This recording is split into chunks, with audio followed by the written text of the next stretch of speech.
اور جب ابراہیم نے دعا کی کہ اے میرے پروردگار اس شہر کو لوگوں کے لیے امن کی جگہ بنا دے اور مجھے اور میری اولاد کو اس بات سے کہ بتوں کی پرستش کرنے لگیں بچائے رکھیو۔ اے پروردگار انہوں نے بہت سے لوگوں کو گمراہ کیا ہے، سو جس شخص نے میرا کہا مانا وہ میرا ہے، اور جس نے میری نافرمانی کی تو بخشنے والا ہے، مہربان ہے۔ اے پروردگار میں نے اپنی اولاد ایک وادی میں جہاں کھیتی نہیں تیرے عزت و ادب والے گھر کے پاس لا بسائی ہے۔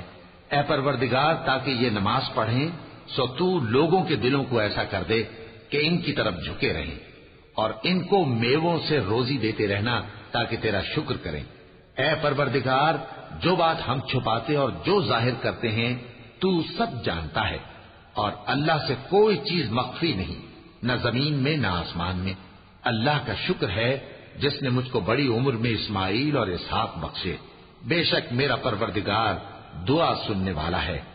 اے پروردگار مجھ کو ایسی توفیق عنایت کر کہ نماز پڑھتا رہوں، اور میری اولاد کو بھی یہ توفیق بخش۔ اے پروردگار میری دعا قبول فرما۔